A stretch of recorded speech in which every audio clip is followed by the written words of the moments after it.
اتفاق مع مديرية الوظيف العمومي وضع حدا لإضراب التربية، فقد استأنف الأساتذة التدريس بعد شهر كامل من التوقف بقرار من الاتحاد الوطني لعمال التربية والتكوين إمباف.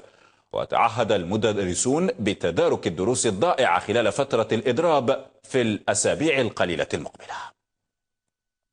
بعد 4 أسابيع من الإضراب وبأمر من الوزير الأول، توصلت مديرية الوظيف العمومي إلى احتواء غضب آلاف عمال التربية وإعادة الهدوء إلى المدارس. اتفاق الطرفين تكلل بانتزاع مكاسب جديدة لصالح المدرسين. أهم مطلب حقق لمعلمي المدارس الابتدائية هو حقهم في رتبة المستحدثة اللي هي مكون، وهذا بناء على خبرتهم المهنية وبعد إنهائهم لهذا التكوين، يكون إدماجهم مباشرة من الرتبة 11 إلى التصنيف 14. الأساتذة الذين أكملوا التكوين بعد 3 جوان والذين هم الآن قيد التكوين حقهم أيضا في الرتب المستحدثة، ولا بد من تحقيق هذا المطلب، بالإضافة إلى مطلب الأساسي للأسلاك المشتركة والعمال المهنيين اللي يتمنوا أنه يكون إلغاء تام للمادة 87 مكررة. الاتحاد الوطني لعمال التربية والتكوين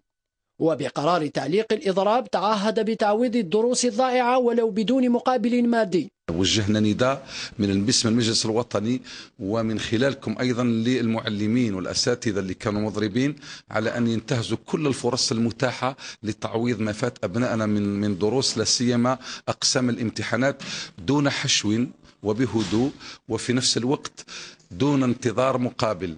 ممكن حتى الامتحانات الفصل الثاني يمكن أن نذهب إلى أنها تجرى في العطلة الربيعية في مدة 3 أيام دون أن نأخذ من أبنائنا عطلتهم العطلة الدراسية اللي عندهم، مع التركيز على المواد الأساسية اللي فيها التعويض، ودون أيضا الهروب بالامتحانات الرسمية إلى وقت آخر غير الوقت المعتاد لها. وباحتواء الحكومة لإضراب نقابة الإنباف ذات